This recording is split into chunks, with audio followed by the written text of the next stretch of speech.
What do you feel has made you unique in the way that you do accountancy? I think it's probably one of the reasons I left is I don't feel a need to be anyone else. Like, Yeah. the way I speak to clients is very simplistic. Yeah. I don't need to give you bullshit blasé words to make me feel important. I want you to understand as much as I understand. Yes.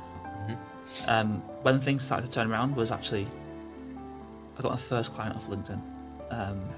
And from there it was a snowball effect. Right. One leads into two, two to three. Yeah. And I was like, shit, now actually, stuff is happening. Yeah, Like, yeah. We're actually trying to do things. Things are happening. Which is a weird feeling. People recognising you, actually, you're Ellis the accountant. Yeah. So I posted for 6 months prior to that. So I didn't get one client. Right. And I was like, all right, wow, this is actually...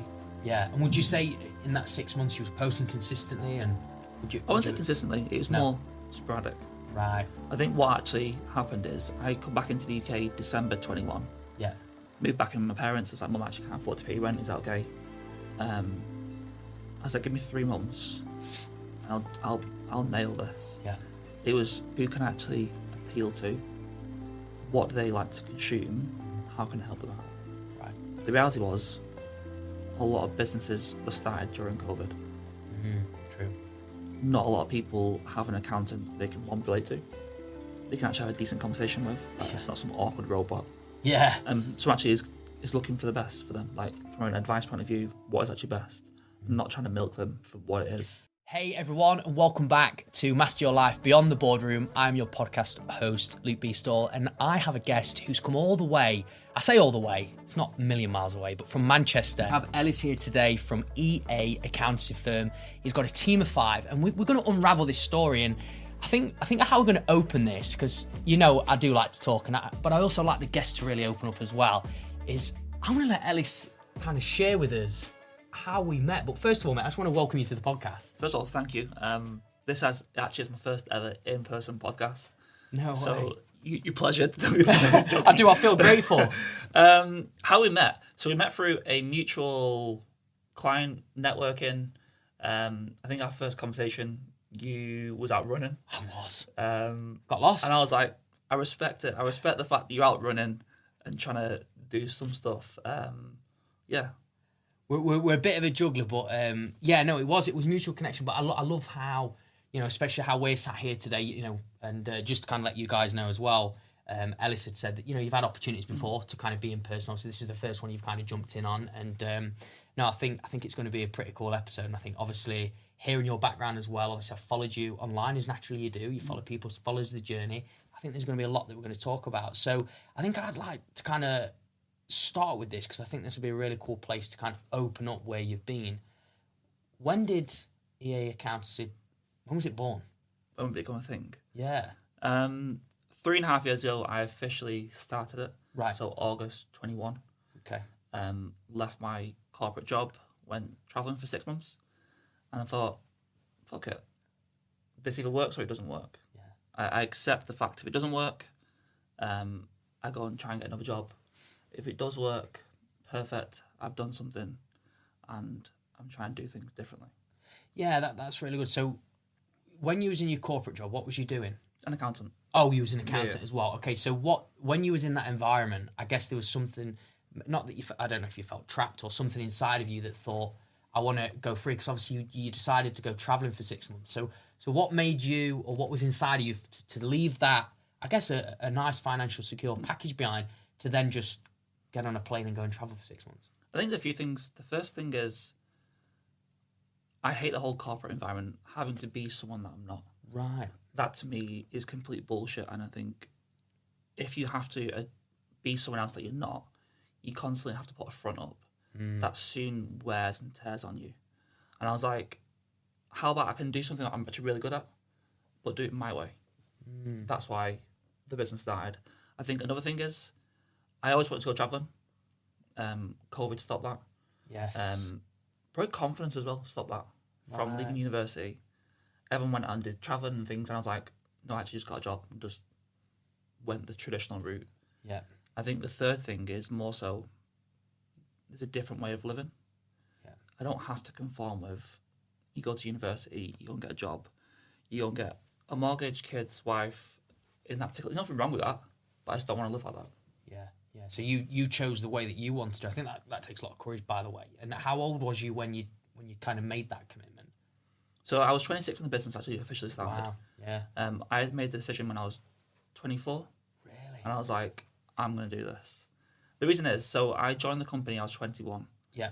Bit of backstory, I got very nearly sacked twice in the first 6 months. Bear in mind, okay. I got a degree in accountancy finance. The degree compared to actual real life accountancy, Yeah. made fucking bipolar opposite. I was like so out of my depth, and I was like, I'm not up to standard. Yeah. The boss made me fully aware of it. My manager at the time was saying, you're not very profitable, and I was like, that doesn't feel nice. I suppose from two aspects. From the aspect of, I don't think anyone should ever be told that in the first No. few months. Once you've graduated, we're not making a profit on you. Like, it's your sole aim to make a profit out of me. Yeah. And I was like, okay, that takes on the chin. The next 3 years, head down, passed my chartered accountancy exams. Basically, I had no social life, so it was a case of went to the gym in the morning, went to work, after work stayed at home for 2-3 hours to study, come back home, do it all over again. Yeah. In those 3 years, I become their office manager. Right. Was the front of the business from a networking point of view, from a client relationship point of view, from a technical aspect. And that at 24, I was like, surely there's more I can do. If everyone I'm responsible for is a lot older than me, they've been doing this so many more years, Yeah. I must be all right at what I'm doing. Yeah. So let me try and see what I can do in this industry. This is really good stuff. I think the fact that you'd said there about some things that got said to you at such an early age, which obviously you didn't accept, like most people would probably just take it on board, take it on the chin, just crack on and just show up kind of thing, just do the day to day. You obviously went against that and said, hold on a minute, I'm not going to conform to this. This is not something that I want to be with. So when this had start, I guess, coming at you and stuff, like, did it affect you mentally in any way? Did it knock your confidence? Because obviously I know at such an early age as well, I mean, especially when you've just been studying, you just come out of university, obviously you must be on a bit of a buzz thinking, gosh, I finally got a career, I'm doing something that I've just studied, and then you get hit with that. I think the first thing was the fear of being sacked. And I was like, Yeah. fuck, I don't want this. Yeah. I've got an opportunity here, to actually try and do something. I've studied university, and I was like, I can't fuck this up. So part of it was that. Part of it was almost a resentment to the person that told me. And I was like, fuck you. Yeah. I'll prove to you what I can do. I ended up taking her role, but that's No a different, way. different Yeah. matter. Yeah. But that's really good. Obviously, you've obviously got quite an ambition inside. You've got that energy and that drive. Where would you say that kind of came from? An earlier age? Have you always had this sort of, not proving you're wrong mentality, but you know what I mean? That kind of get up and go. Okay, on a deeper level. So when I was 12 years old, I think it was, I was involved in an accident, Right. road traffic. I got hit by a car. Okay. For the next 7-8 years of my life, in hospital, in and out of like therapy and like psychologists and stuff like that. Right. So I really have a normal like teenage years. Okay. One of the psychologists always said to me, always rings with me, you'll struggle with university, you'll never pass university, Right. don't have ambitions for yourself. And that literally always stuck with me until probably the age of like 23, 24. Okay. And I was like, all right, game on, let's see Yeah. who I can prove wrong. So from such an early age, you was having those naysayers, that negative inside of you, and obviously you had an instance that, again, completely out of control, that kind of knocked you back. And so what did you learn most about yourself from the ages of 12 to like 20 odd, that you'd gone through this in and out of hospital period? And what did you learn? I think it was like, never let anyone tell you can't do something. That sounds quite generic. No, it's powerful though. But not everyone knows how you think and how you feel. They can have experts, but there's still no one can like live your life. Yeah. No one can tell you can't physically do something. So I think that constant reminder of someone telling you to your face was like, all right, shit. I think it was a lot to take in at the time. Yeah, 100%. Yeah. And it was like, okay, let me go and do something about that. It is a lot, and it can crush people, mentally as well. And obviously, it shows that you've got a lot of resilience, you've got a lot of strength in your mindset. And when you kind of got this, obviously, you're kind of proving people wrong. But what helped you through that period of time to keep yourself driving forward? Most I importantly, think it's family.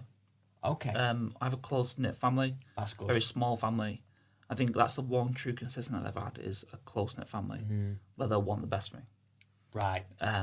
They constantly push me. Nice. Which can be draining, not going to lie to you. Yeah.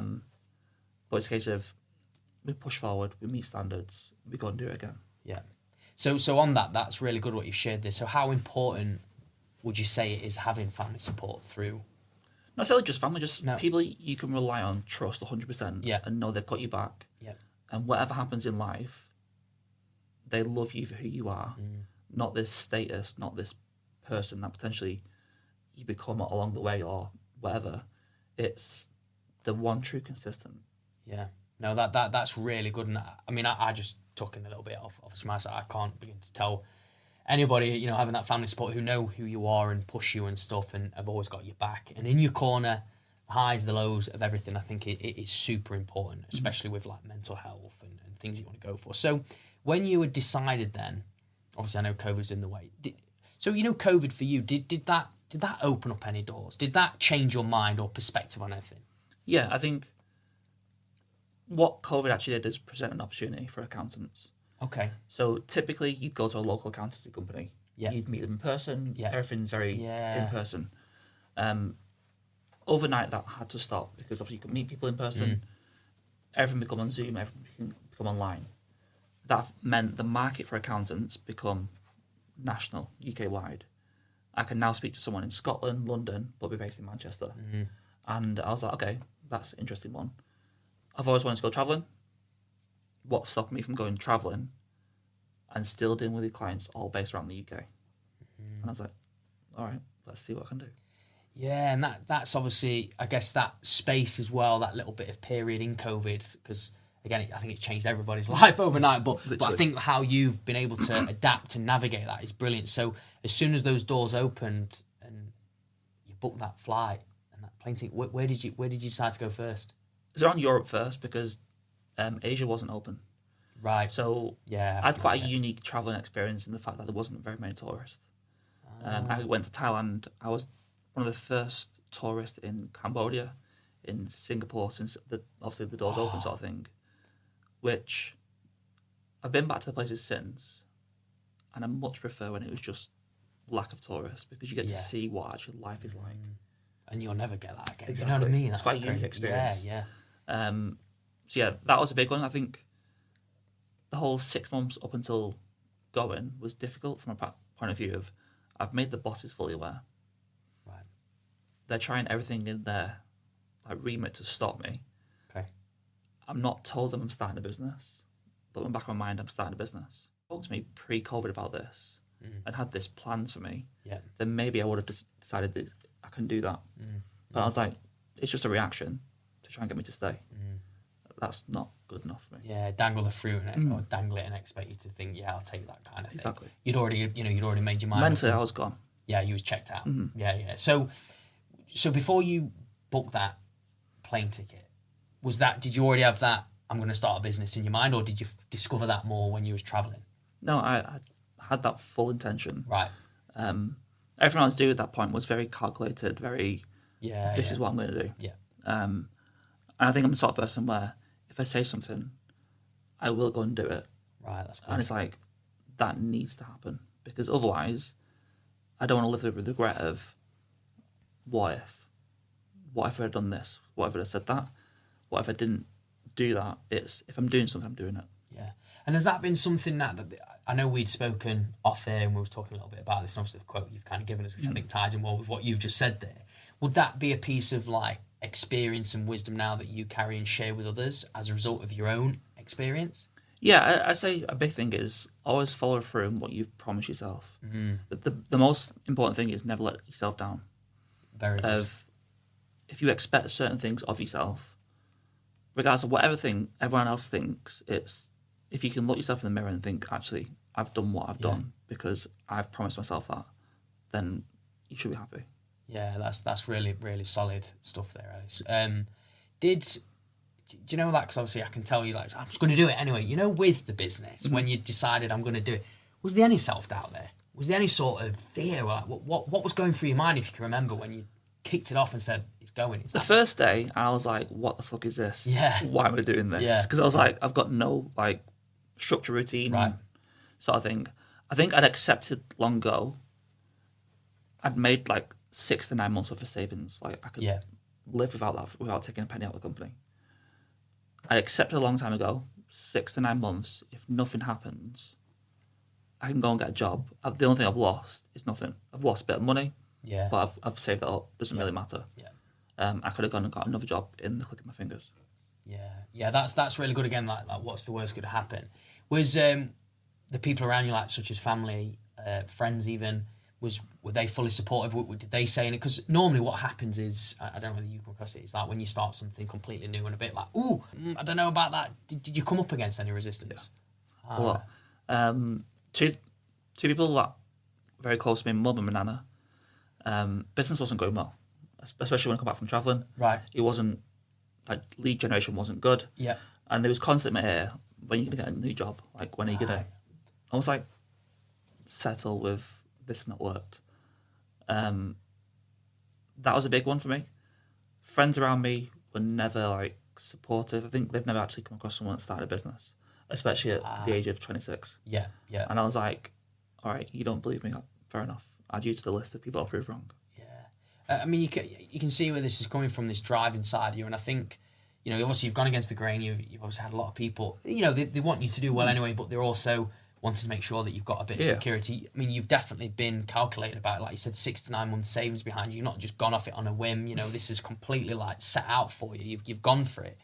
Did you give yourself, you know, when you said about, like, the lead generation was poor, you know, to hear that as early on, I think it's important. I mean, just the guys listening and watching this, that's their fear, right? Is when they start a business or look to do it, they're fearing that they want it all right, or they see cash coming in as soon as they do it, kind of thing. Did you give yourself a timeline? Did you say, well, I'm going to give myself until then, if nothing kind of happens, I'm going to look at something else? Like, it was the 9 months. I was like... Oh, 9 months, yeah. As soon as that money runs out, I've got a decision to make. I've got to either go and do this completely, or it's not for me. I've tried, I've failed, but I've actually tried, and I've accepted the fact I've tried, rather than actually having this doubt of, what if? Yeah. And then that's really good, and I think it's important for obviously people listening in and watching, that about how you would calculate that and giving yourself that space. You're not just going, well, I'm going into this, I've got nothing backing me. You had that backing. So when did your business then, if you recall a moment when, not like the magic started to happen, but when it started to gain momentum, and it was like, not like you're going to those people like, I've proved you wrong, get in there, but just that it was moving forwards. I think, just touching back on the other thing, it's a case of what that 9 months did is allow me to have that mental peace and clarity of nothing can happen for 9 months. But I still have got the mental capacity or space to actually try things, try and fail, and actually it's going to have no repercussions. Now, not everyone's in that luxury position to try and do that, but I was, and I was like, I'm going to take full advantage of that. When things started to turn around was actually, I got my first client off LinkedIn. No way. And from there, it was a snowball effect. Right. 1 leads into 2, 2 leads into 3. Yeah. And I was like, shit, now actually, stuff is happening. Yeah. We're actually trying to do things. Things are happening. Which is a weird feeling. People recognising you, actually, you're the Ellis the accountant. Yeah. So I posted for 6 months prior to that. So I didn't get one client. Right. And I was like, all right, wow, this is actually... Yeah. And would you say in that 6 months you was posting consistently, and I wouldn't say consistently. It was more sporadic. Right. I think what actually happened is I come back into the UK December 21. Yeah. Moved back in with my parents. I was like, Mum, I actually can't afford to pay you rent. Is that okay? I was like, give me 3 months, and I'll nail this. Yeah. It was, I deeped it. I was like, who can I actually appeal to? What do they like to consume? How can I help them out? Right. The reality was, a lot of businesses were started during COVID. True. Not a lot of people have an accountant they can relate to. They can actually have a decent conversation with. Like, it's not some awkward robot. Yeah. So actually is looking for the best for them. Like, from an advice point of view, what is actually best? not trying to milk them for what it is. And was that something you saw in the corporate though? Like, Yeah. So you was exposed to that because you was like seeing going, these people aren't real. Like this is not how I would want to do accountancy. Yeah, I think my first experience with that was when I become head of sales for one of my previous companies. Is we have a price list. Yeah. And it's like I'll go into the sales meeting, Yeah. discuss prices, services, etc., etc. I'd then go into my boss at the time and explain what I've done, what I've offered them. Right. And now I was like, can you get a few more out of them? Okay. Can we advise them to be a limited company rather than a sole trader? But I was like, well, that's not best for them. Well, the reality is it's best for the company because we charge you more. Yeah. Therefore, they get more money, they earn more money, more profits. I was like, well, actually, that's disingenuous. Yes. Someone doesn't need to be a limited company straight away. Potentially, they can be a sole trader for a few years. And it'll save accountancy fees and that sort of thing. Whereas people are typically like, limited company, it's more money. That's right. A lot of it. It's the bottom line, it's more money. Yeah. Well, yeah, I mean, I know from a limited company perspective, but yeah, no, absolutely. I think what you just said there but it's not right for them. So in that world that you was in, obviously you'd said that it's like conforming to be somebody who you're not. It was, going in with that list and then can you get more money? Can you get more money? It's such it sounds so bad when you say it, and it's how businesses operate. Like how much can I take from somebody and it's not giving back? And you then gone, actually, that's not the way I want to do it. And you found a way for you. So if we talk about the business side of accountancy then, because there might even be people, I'm sure there's people listening and watching because they are business owners as well, is that they've probably got accountants and stuff. What do you feel has made you unique in the way that you do accountancy? I think it's probably one of the reasons I left is I don't feel a need to be anyone else. Like, yeah, the way I speak to clients is very simplistic. Yeah. I don't need to give you bullshit blasé words to make me feel important. I want you to understand as much as I understand. Yes. You meet them where they're at in a way. Yeah. But also being there for them to like bounce ideas off. That's obviously goes beyond an accountant. It's more like a business advisory sort of thing role. But it's like we'll speak to every single client once a quarter.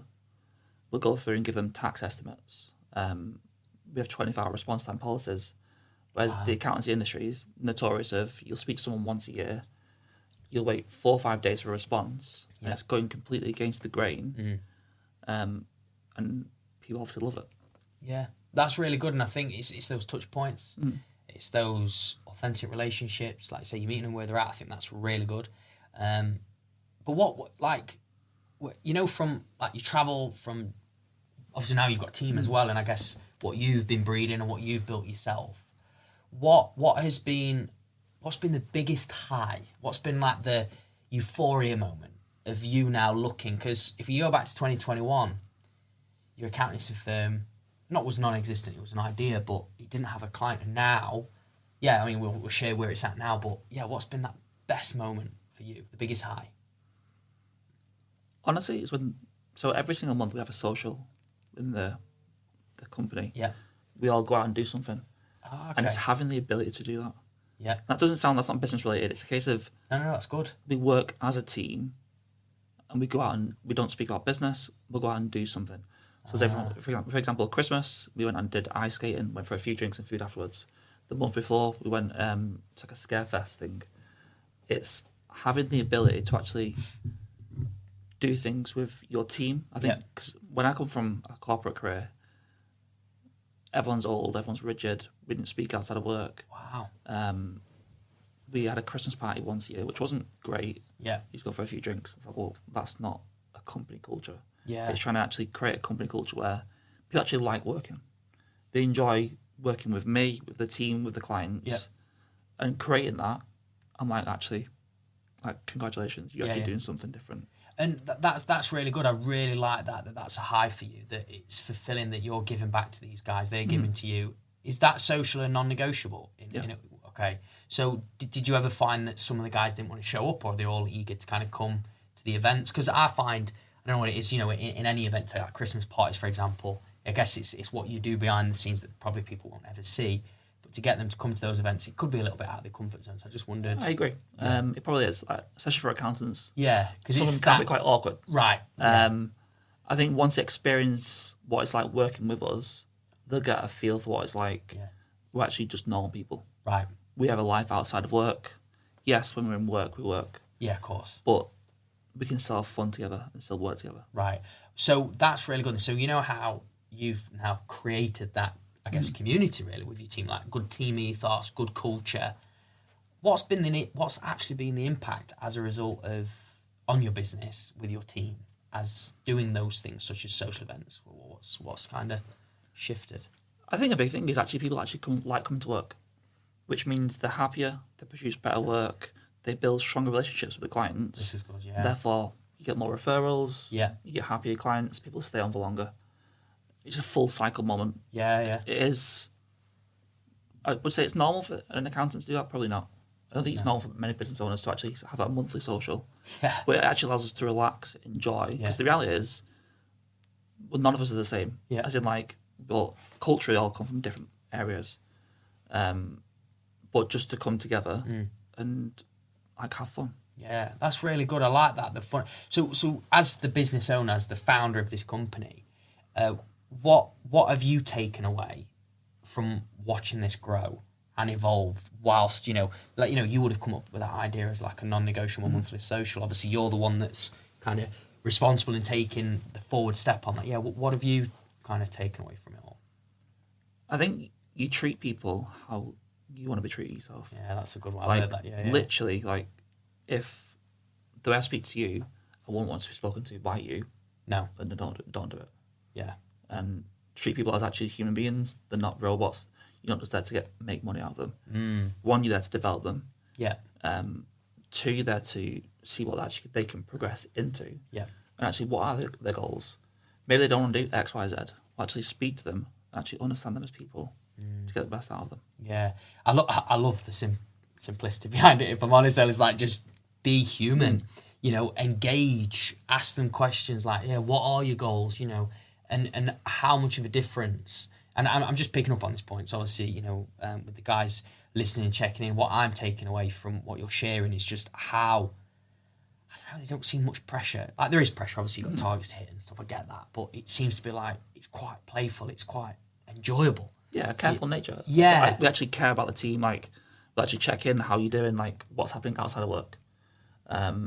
Make sure if they want advice from us, we're there for them. Do you find with your team and stuff, do they come to you and open up? Do you find that they are very, communicative with certain things outside of work as well? Yeah, I'd say so. I think the first part what I learned is for me to be vulnerable with them. Right. And then they'll like mirror that sort of thing. Yeah, reciprocate. I think that's a big thing that I wouldn't say struggle with. It's just I would never be open with people about I feel shit today. Okay. Why? Do you feel that's just because of the position you're in, or like as the business owner that you don't want to? First of all, like I'm the head of the business. Yes. Like, yeah. I'm the role model. Yeah. Per se. Yeah, they're looking up to you. And it's like, can you show weakness? Right. Well, the reality is I can. Yeah. They'll show weakness, and I get to understand them better. Yeah. What motivates them? What drives them? Where do they want to take their career? Yeah. Do you still struggle with vulnerability, or are you to an extent? I say I'm a lot better. Right. And when was the first time, if you can remember, like when you probably did be more vulnerable with your team? I would say it's a good question, actually. I think we've had a lot of moments where I'm struggling with X, Y, Z. Right. And they'll have to just message me and speak to me like, really? Ellis, everything's going to be fine. Like, I wouldn't say there's a specific moment that is in memory. No. I think a more recent one is my nana's currently, she's back home now. Right. So end of life care. Okay. And it's a case of they've just been very supportive with me. Yes. To actually be there for me and actually realise I've got like a responsibility to be there for my nana and be there for my family.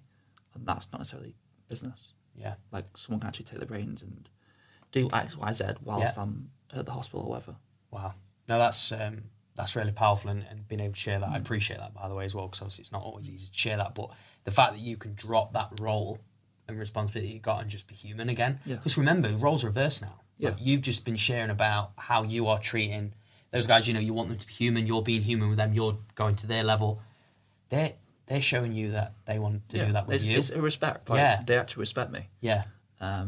which I was like, okay, let's try this and see how it works. Yeah. So so for you now then, I guess being a bit more of a vulnerable, owner of it, like what, how does that feel? Like what?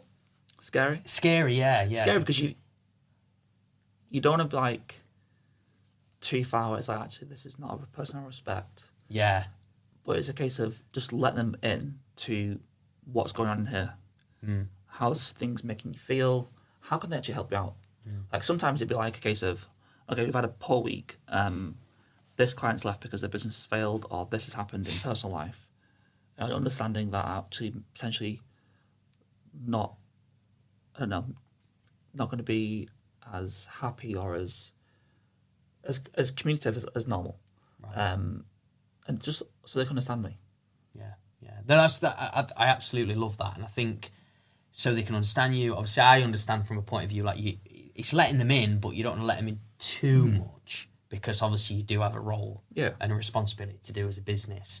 But at the same time, it's been able to balance that out as well. But I do believe though, just from what you've shared and me hearing it, I think that social each month will take that edge off. It'll allow that guard down, and because I guess when they I guess when they first probably went out on the first social, they probably thought, I don't know how to act around Ellis. Oh, he's our boss. I felt that. Yeah, but I also felt it the other way around. Right, you felt. Yeah, that's what I'm saying. It's like the same things. Like they're gonna go, I really want loads of shots or something. I really want to go crazy, but I'm like, I don't know. It's my boss. He might have sacked me or something. Yeah. I think it's a case of the first one. It was obviously just me and Seth, and I was like, let's just be me. If they don't like me, then I don't really care. Life goes on. Yeah. But also take that time to get to know him as a person, his life, what's happened in his life, and just like understand each other. I think this is really good though. I'm liking this piece because I think anybody in business, they have the Christmas socials, like I say, Christmas parties. Once a year, you were talking about with your previous job. They might have like an end of season thing. I don't know, whatever it is they do, but how you integrate that a monthly thing, I think is really good because it's connection, it's collaborative, it's communication, it's togetherness, it's the team element.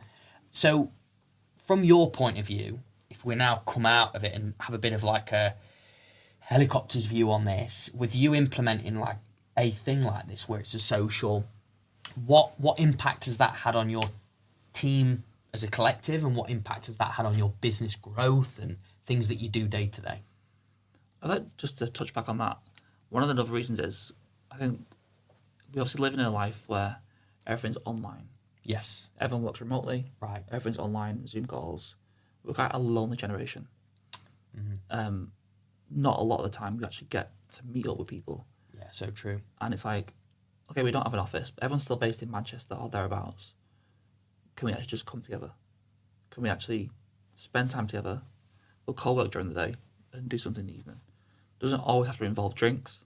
Like I think Christmas was the first time we actually had a drink together. Right.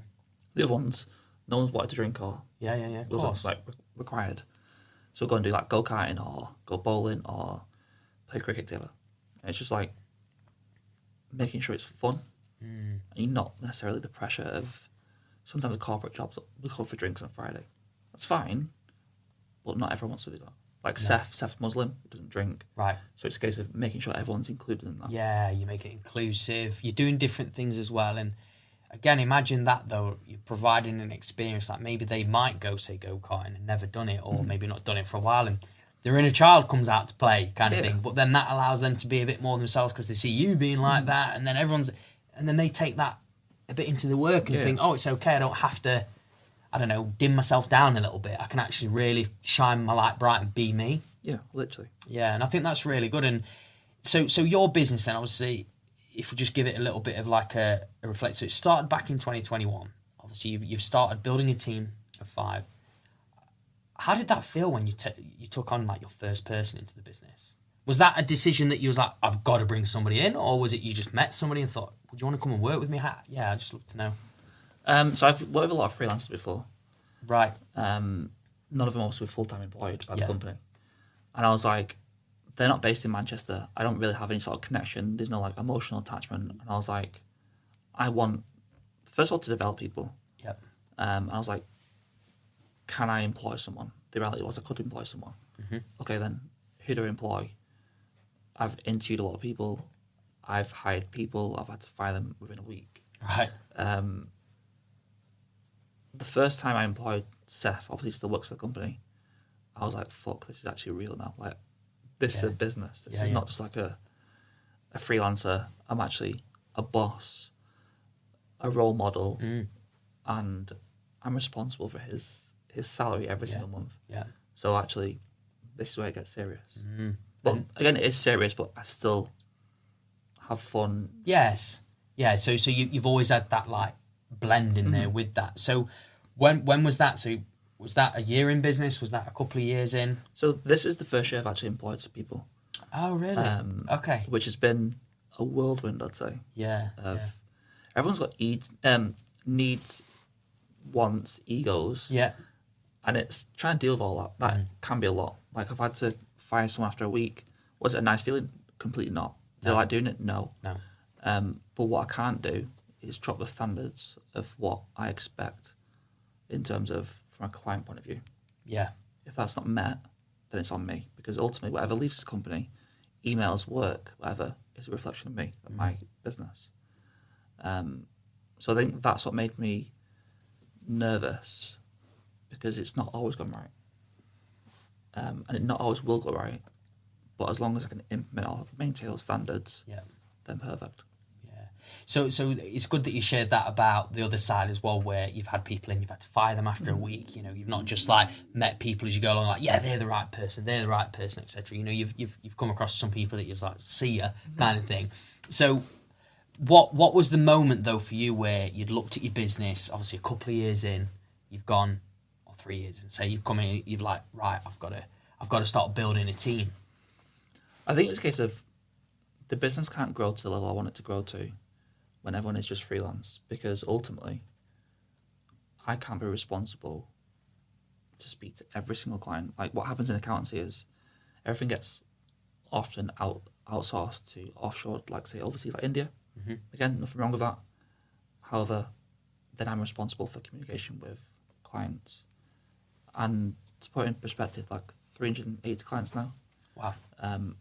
I can't be responsible for communication for every single one of those clients. Yeah. So I need people based in the UK that can actually speak to people, and it's not just me. So for the business to grow, that needs to naturally happen. Of we have people, first of all, based in the UK, but can actually speak to clients face to face, and not me being there every step of the way. Yeah. No, definitely. I mean, I just thought then when you said 308, I was like, because you were talking about being human with them, you know, once you go like there's absolutely no way you'd be able to understand them, I guess, on a human level, because there's that many. So that's where obviously the delegation came in, getting the right people through. So for you then, I guess you'd then taken on another role once you're the business, and obviously you built the client base, you then looked at your vision. I guess then you became a multiple hat, like a coach, a mentor, I guess, maybe like an agony aunt in a way, from like a therapist in a way. How did that change you as a person in the business when you started like taking team on? I think maybe become a bit more self-aware. Right. Of actually, people are going through things you'll never actually know. And if you actually get to understand them, you understand why sometimes, I don't know, they've not done X, Y, Z. Which is fine. Obviously, it can't continue, but you need to understand them, because otherwise it's just like brute force. No, you've done it wrong. You've done this wrong. Done that wrong, and that can be it has a negative impact on them. If you're constantly saying something's done wrong, with never praising them or not understanding why things have gone wrong, that does have a negative impact on the business and ultimately on them. Yeah. So what you've said there, obviously getting to know them and understanding them. So your awareness and, I guess, checking in, with them, checking in, seeing how things are going, what's going well, what's not going so well, so feedback, evaluation, and then, I guess, in a way, kind of guiding them onto what it is that you want them to do, basically. I think that's really good. So as bringing somebody in, I mean, if you was to, you don't have to pick out a member of staff or anything like that, but if you was to think of a situation when they first came in, because I guess they were nervous, having you on their side, being a part of your community that you've got with accountancy, What would you say has been the biggest change in them by having somebody like yourself that is very human-centred and is willing to be vulnerable and open up? I think they go above and beyond for the company.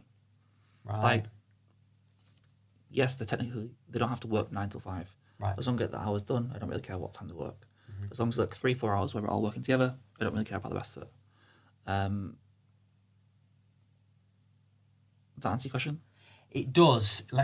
We'll expand it, because I think what would be really powerful for the guys watching this is the person that came through the door of your accountancy and where they are now as a result of having somebody like yourself with your approach. Because like what you said there, you had found it where, I'm just talking about the society today, if we're going to that, like the turnover, staff leaving left, right and centre, burnout, stress, resentment, you had felt a little bit that being in the corporate world. So I just wondered, like, not your approach as such, but what you've done to help them change from when they walked into where they are now. I think a big one was the first two, so Laura and Seth, they obviously worked for accountants before. Yeah. They've never actually spoke to the owner of the company or their manager, whatever you call it, about anything other than work. Okay. And they've never actually been praised. Wow. The only time they've spoken to someone is if they've done something wrong. No way. And it's like, they'll then resent speaking to that person because they mentally think, every time I speak to them, they've got something bad to say, or I've done something wrong, or I've not met standards. And it's actually just showing them, like, I'm proud of the work you've done today. Like, congratulations. Like, well done on this. Just little things like that. But that there, what you just said is probably, I can imagine that doesn't really ever happen. And obviously you are going to then bottle it up because you're thinking, it's just, look, I'm just not going to say anything because I know what's coming. It's going to be a negative. It's going to be like, you've done it wrong again, or like, it's all negative. There's not many positives. So you praise your staff, your team. Is there anything that you could share with the audience that you do with your team in terms of positive stuff? I'm not saying that you do I've heard things such as like they do award ceremonies, do achievements, get medals, all that kind of stuff. I just wonder if there's anything that you do to keep the morale high within your team environment. I don't think there is one thing that we do. No. Like, I don't have like award ceremonies and that sort of thing. I know. I think it is a case of the small things. Yeah. Of, say something has not gone wrong, something's gone wrong, sorry, and it's a case of they probably expect me to go like, what the fuck have you done? It's potentially a different approach of, actually, what can I do to help you out so that doesn't happen again? And it results to back of, I put the blame on everything on me. If something bad's happened, it's because I've not explained something good enough, or I've not educated them, or I've not taught them how I'd like it to be done. It's almost like taking that ownership of, actually, it's my fault. What can I do differently? Rather than looking at people and thinking, you're the issue. That's a really good frame, though, that what you shared there about how you kind of put it through that sort of lens of, you're thinking about, hold on, have I spoken to this person? Have I actually given them the right sort of advice, guidance? You kind of turn on you, because they will obviously, it's me, it's all my fault, it's my, kind of thing, and they'll feel dead guilty and probably not want to try again. But you're asking them what could have gone better. You're kind of calculating it out and allowing them to open up to you, I guess, and feel that, it's okay to make a mistake, and I'll try again, and next time. Because the reality is, everyone's going to make mistakes. Yeah, and that's... We're all human. Yeah. You will make mistakes. I've made plenty of mistakes. Yeah. A lot. And treat someone like they're human, like people can fuck up. This is big what you're saying. I think what I'm taking away a lot about this is the word human. We live in a world so artificial and everything's fast, and again we're hiding a lot. We're not being our true selves. And you just said we're human, we make mistakes, but we're not acting human because we're fearing making mistakes. But for you, it's like you're encouraging your team and your morale and even yourself, going, hey, I've made loads of mistakes. But, everybody from the outside, looking at what you've built, team of 5, 380 clients will go, it's perfect. He's got it all right. He's just smashed it. He's got this, oh my gosh, he's there stood in Thailand. He must have, but it's not. You've been through so many challenges. Yeah, I think that goes back to like social media. Everything looks perfect on social media. Yeah. You've got 380 clients, congratulations, you must be earning a fortune. Well, do you understand what the rest of it looks like? Yeah. They don't. Yeah. They just look at one figure and think, actually, congratulations. Yeah. No, that's and you know, if there is just on that note, because obviously I can see you very open in everything that you do. Is there anything in your like business world that probably people wouldn't see on social media or don't know about you or whatever that you would like to share as a piece of wisdom to people watching in today if they were to go and build their business? I would say the thing that I struggle with the most is the inability to switch off. Right.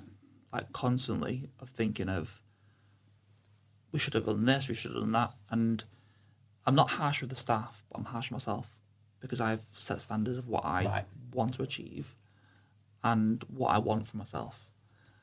The inability to switch off has negative impact on friendships, relationships, etc., because sometimes I'm not present. Okay. Open and honest. Sometimes I'm thinking, I'm physically here. Yeah. Mentally, I'm not. I'm miles away. I'm in a meeting I was in last week, wondering why didn't I give this advice or something like that. That's something that I think most business owners struggle with. It is. But no one admits the detrimental effects it has on friendships, relationships. I honestly feel that probably most don't know the impact until it's actually happened. You know, it's like when somebody walks out the door and leaves, or when they've lost staff back to back and go, where the hell's this come from? That's when. So that self-awareness, like you said earlier on, I think is massive and key. The checking in and slowing down. So I appreciate that honesty and I can relate to that. You know, switching off's really hard. We were talking before about obviously taking a bit of time away and stuff. So what have you been doing behind the scenes or beyond work then that helps you switch off, even if it's for an hour? I think two things. Having a personal phone, having a business phone. Yeah, great idea. Like, if I need to switch off, unfortunately, I'll switch the business phone off. Yeah. The second thing is fitness. Right. And actually, that is me time. That's when I go and do whatever I need to do. Whether that's running or lifting weights or whatever, that's me. Do you find you can switch off in those times? I won't say completely switch off, but mentally, when you've got a weight and you're struggling to push up. Yeah, I would say you can't be thinking about conversation. Yeah. I think that and the sauna. I think the sauna does wonders for me. Yeah. No phone either as well. Yeah. You know what I mean? Like you're there with your own thoughts, aren't you? Yeah, literally. Yeah. Honestly, I think something I was sharing the other day actually about it, like running for me. Obviously, I know you run as well. We'll even get onto a bit of that. It's just that I don't run with any music. I don't run with any earphones in. Like, yeah, my phone's obviously there just in case any emergency or whatever. But I just like I think it's the thoughts of like, because everything's going on in your mind, like work, that call, this meeting, this whatever, and it just kind of lets it flow out and just slow down, and then you're a bit more present. And I think it's really key. And what you're sharing there about the inability to switch off. Let's be honest, right? I think I'll probably, and you'll agree with this, and talking to most business owners, I don't think you'll ever really switch off when it's your own business. I think we've got to be, you know, people say, you're always working. It's like, but when you're passionate about it and you love it though, it's not even like a job. It's like you've retired early because you love it that much. But I think just having those spaces where you can have those switch off moments to be present, I think is really key. I think that's only took me this year to actually realise what actually makes me switch off. Right. Or what actually helps to ease that stress or those thoughts of actually what have I done in business today. I think it's the case of when you're like physically or mentally exhausted, I can't think of anything else. Like, I don't want to think of anything else. I just want to think of, if I'm running, that next step. Yeah. That's all I need to think of. And nothing else matters at that moment. Yeah. That's really good. And I think, correct me if I'm wrong, but just hearing you say there about this year's been the year where you've really started to understand the ability to switch off and the power in that. Just hearing you about this has been the year where you've built your team. I personally feel that having a team as well and being responsible for them, and obviously having these socials and stuff, and seeing and being aware of how much it's changed them and helped them in the environment, I believe that's gone into your life as well, in a way where it's made you think, actually, if I'm doing this with the team, I want to be doing this as well because I know how impactful it is. Would you say that's something that has been a learning curve for you as well? Yeah, I think if I look at, say, how happy I'm or content in myself this year compared to the previous years, it's night and day. Right. Literally night and day. From a point of view of the stress of work, say historically, I've got no one else to speak to about it. Yeah. Now I've got a team to I was deal just with the going to issues. Yeah. Can we actually bounce ideas off each other? Can we say, actually, how's the best way to approach this? Mm. I've got monthly socials with the team. We can go out and do things. I can see people. We can interact with people. We can just talk about life and enjoy the moment. I think being in shape, yes, obviously you look good, you're more confident, the way you appear, etc., but mentally as well, I can now be slightly more present or more dialed in. Yeah. And I know if I need that time, that's what I need to do. Yeah, no, it's so good, and I agree with what you're saying, and I think just kind of recapping on the point where you've got people to talk to. It's that support network as well, isn't it? It's that team culture where I guess when you're on your own, it's when you're building something, and understandably, when you first start out in business, you kind of got to do that. I guess you probably might not have many days off, and it might mean that you have to just graft to grow and build, and you're a bit lonely in a way. But then what you've done is by having a team, implementing the socials, still being what you've always been, which is like, I want to do it my way, but be human with people and just meet them at their level, has allowed you now to understand the power in being present. And if you're not present, then you also know what the impact could be. Because you've been on both sides. No, I couldn't agree more. Yeah, and that's really good because it's so easy to get caught up in the treadmill, the rat race. Obviously you live in the city, Manchester. It's fast. I'm from a village kind of thing, and it's pretty quiet and slow. Obviously I'm a bit fast paced. So for you, what helps you? I know you said about the fitness and you said about the fun, but what would you say else in your life, or even routine that you do that helps you slow down and be present? I think it's a case of constantly. Obviously, we live in a social media era of everyone's posting highlight reels. Yeah. And you think everyone's life is perfect and stuff like that. The end of every single day, I will journal what's happened during the day. Okay. From two aspects. What actions and decisions or thoughts and emotions arose today and how have I dealt with it. The second thing is, have I done things today that the ideal person who I want to be would do? Or if I've not, why not? Like, what have I done and why have I done it? Right. I think it's getting that mental capacity or space of on paper, or if it is on your phone or whatever, just to actually reflect on your day, but actually get things out of your mind onto paper. Yeah. So you kind of brain dumped it in a way, your thoughts. How much of a difference has that made in your life? I only just started that recently, so last 3 months. Right. But I do think it helps me understand myself a bit more. Of actually, why do I do things? Why have I thought this way? I think that. Yeah, it's quite interesting because obviously, the other guests that I've spoken to, and it's great to hear kind of the routine stuff, but that, just because when you're in the business, you can be in it all the time and you can miss things, I guess, sometimes because it's fast. Things are moving, situations are changing. There's things out of our control, there's things in our control, and you kind of then forget about yourself, like even just checking in with your own emotions and your thoughts, like what you're doing there, like you're going. So if Ellis at his best self, or the Ellis who I really want to become, what would he do? What would he do differently? I think that's a really good kind of moment there. And again, it's just it's not a hard thing to do, really. It could be 5 minutes at the end of the day with a pen and piece of paper, but we kind of we can dismiss it, and it's such a thing. And I think obviously you've spoken about, I think, which is really good, the fact that fitness has been a part of your life. Obviously, you've got into the running side. What would you be saying to anyone out there that is starting a business, if they truly want to grow their business? How important is it for them to have that self-care and look after their well-being? If you spoke to me, say 3 years ago when I first started the business, I also do accept the fact the first few years can be horrific. Yeah. you'll learn and you're failing so often, and it's dealing with that. Yeah. Like for 6 months, being on sales calls and every single client saying no. Yeah. I'm like, all right, what the fuck have I done wrong? Right. But it's accepting things aren't going to be perfect. Accepting you will fail, you will fuck up. Right. You will sometimes miss social events. You won't feel great. You will potentially feel lonely. But if you keep doing it, keeping the right things and potentially failing and learning from it, there's a beauty in that of you'll learn and you'll get better at it. And eventually there will be light at the end of the tunnel.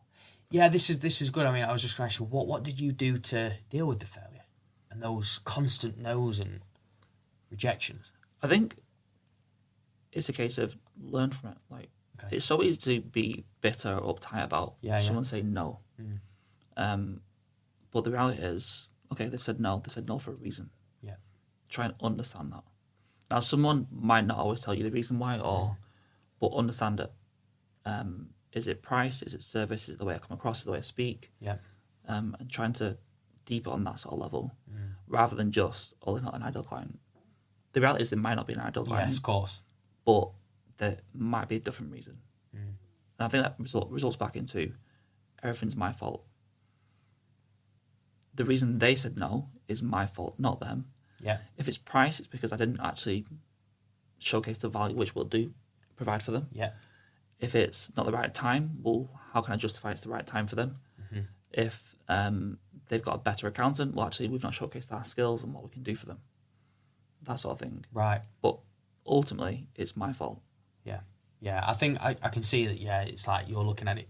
You want to learn. You know, you want to strive to be better. You want to know what the real reason is, not just I can't afford it or I don't want to work with you guys, or you kind of want to truly understand the reason behind it. And I think it's commendable that, and I'm hearing this quite a lot now, that just the amount of repetitions that you have to put in and the amount of resistance and objections that you face and the no's and everything, but you still keep going.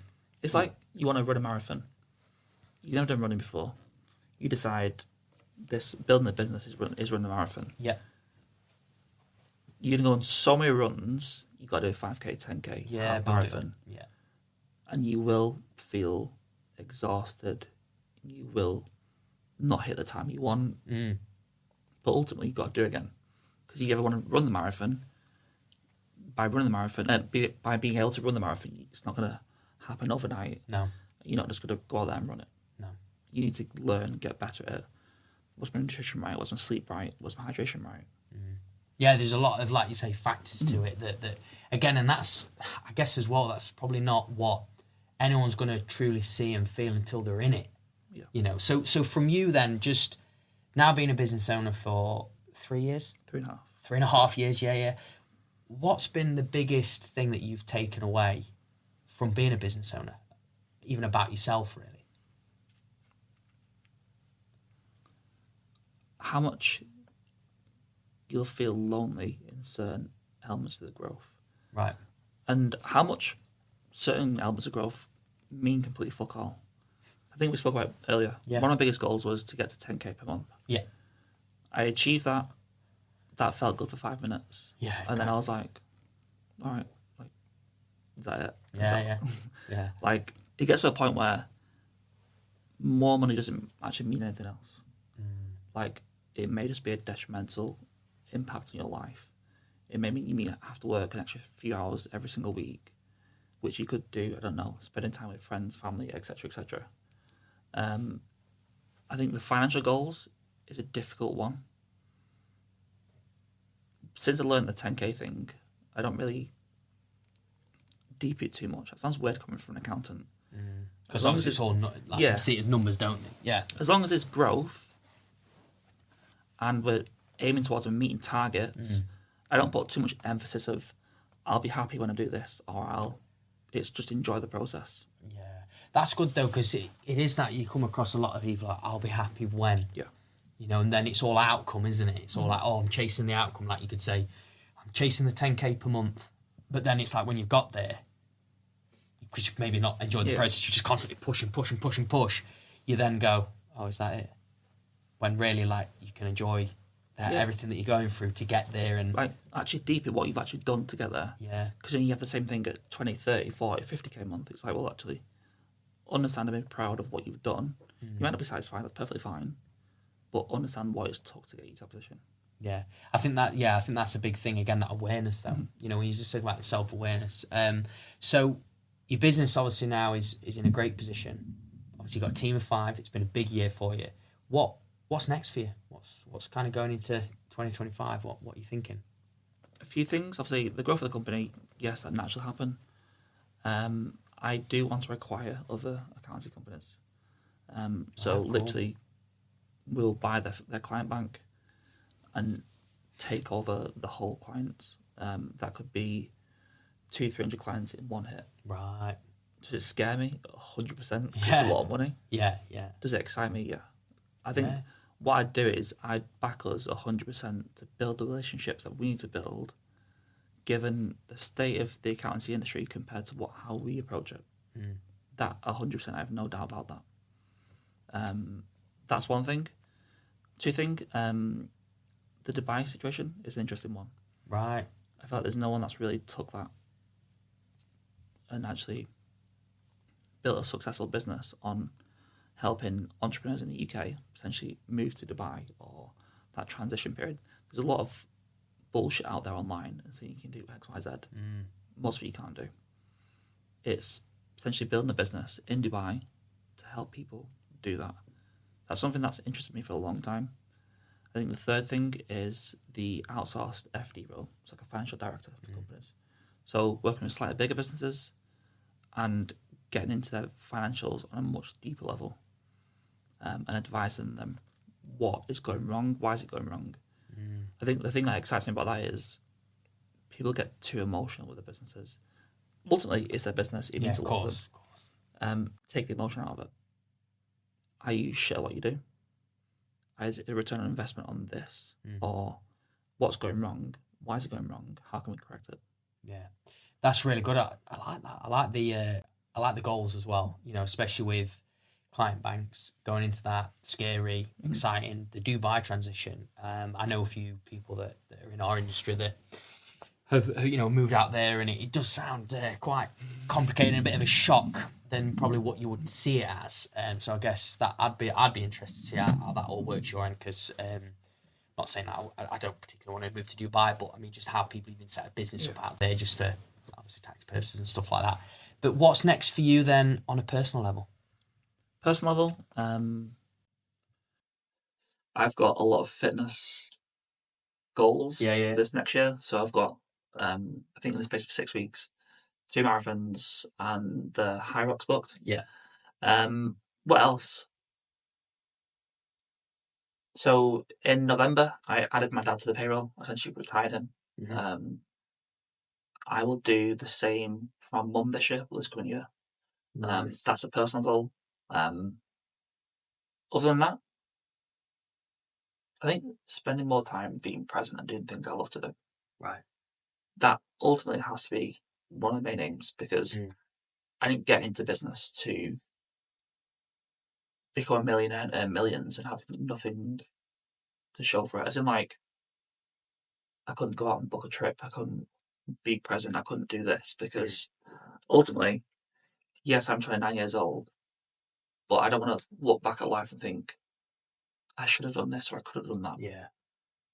So kind of just take it as it is. Yeah. If I'm going to do something, go and do it. Like, I want to go skiing, I'll go skiing. Yeah, this is good. I mean, just to check in with the guys. Well, we was talking beforehand about guys in the 20s, people in the 20s, just in general, go out and enjoy it, explore it. It's like, well, even in your late 20s, even your 30s, whatever age, even though you're building up your business or you've got it to where it wants to be, don't forget that part of being able to be present and go and enjoy it and take out these things. I think just where you said about next year, having, that something you're struggling with is the ability to switch off, but you're actually putting something into next year that you want to work on that. You're not just dismissing it and parking it. You're like, I'm going to lean into it. And I know it's not easy, but that's what I'm ultimately going to do to drive the business forward. I'd be interested to see, and also here as well, obviously we'll stay in touch on how that helps you as well with the aspirations with the business, because that sounds pretty big as well.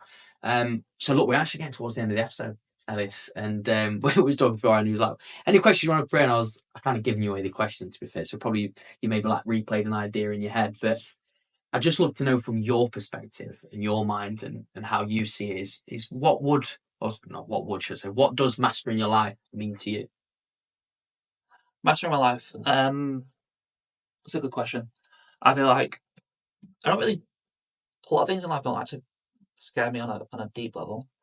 I think one thing where what wouldn't satisfy me is if I died tomorrow and I had a list of things I could have achieved. It's having the ability to actually think I was working towards something, but also taking care of the people around me. If I can do that, I'm mastering my life. Yeah. I'd be never satisfied to say I actually have mastered my life. Yeah, of course. It's a case of I'm striving towards the things that I actually want, what actually meaningful for me. For example, the highlight of this year is I went to a food bank on Monday, provided a lot of food to people over Christmas. Yeah, brilliant. Ignore the bullshit of business, the financial goals, all that. That meant more than the rest of it. Yeah, wow. So working towards something that actually means something to me is huge. Yeah, no, I really like that. And like you say, mastering your life. I mean, I'm same as that in terms of it never being a finite thing. It's a constant refining and stuff. But I like the fact there and about where you sort of meaning of giving back, in different ways. So, look, Alice, it's been great, mate. Obviously, I've thoroughly enjoyed this episode, and there's some things you've shared that I wouldn't have even thought of. This is why I love this space. So, if anyone was listening, watching this, and they wanted to connect with you and even spark a conversation, and just want to get to know you, or maybe want to ask for advice or anything, where can they find you? So I think the platform I'm biggest or most present on is LinkedIn. Yeah. So it's Ellis Bennett FCCA. Yeah. Which is my professional qualification, in case you're wondering. Yeah. What's that? Or my business Instagram, which is EA Accountancy. Yeah. Brilliant. So we'll ensure that's all in the show notes. People will be able to find if they don't forget. But if they know that that's where you're most active, that's they'll connect with you. But look, final thing from me. Thank you so much for coming down from Manchester to spend an hour in the studio. It's been enjoyable, mate. I've thoroughly enjoyed it. So. Likewise, I actually really enjoyed it. And it's nice actually just speak about shit actually means more than just a numbers on the spreadsheet. Yeah, good man, good. I'm glad it's been a good experience. Thank you so much, guys, for tuning in to our episode. If you've got any feedback or any questions for us as in regards to our in-person podcast episodes, just either drop a comment below, send us a message, and we would love to hear any sort of feedback, and we'll respond within 24 hours and make sure that the next episode is invaluable to your ears. Take care.